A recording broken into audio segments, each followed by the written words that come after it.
If others would think as hard as I did, then they would get similar results. Gravity explains the motions of the planets, but it cannot explain who sets the planets in motion. We build too many walls and not enough bridges. Tact is the art of making a point without making an enemy.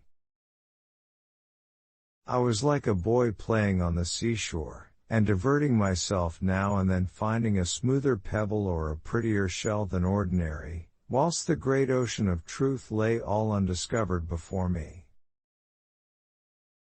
If I have seen further than others, it is by standing upon the shoulders of giants. To me there has never been a higher source of earthly honor or distinction than that connected with advances in science. He who thinks half-heartedly will not believe in God, but he who really thinks has to believe in God.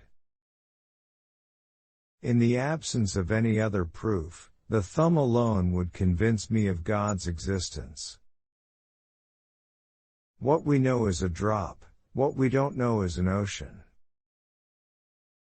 Plato is my friend, Aristotle is my friend, but my greatest friend is truth.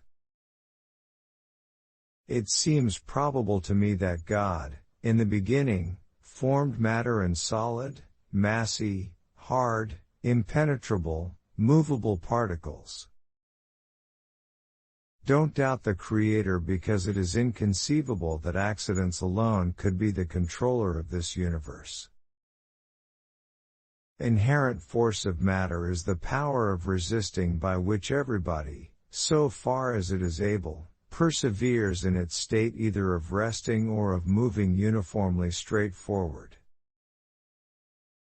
A man may imagine things that are false, but he can only understand things that are true, for if the things be false, the apprehension of them is not understanding. Truth is ever to be found in simplicity, and not in the multiplicity and confusion of things.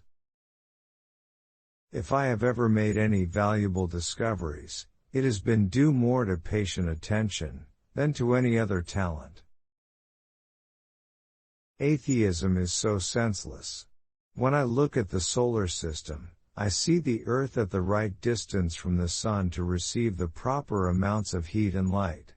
This did not happen by chance. The best and safest method of philosophizing seems to be first to inquire diligently into the properties of things, and establishing those properties by experiments, and then to proceed more slowly to hypotheses for the explanation of them. To every action there is always opposed an equal reaction.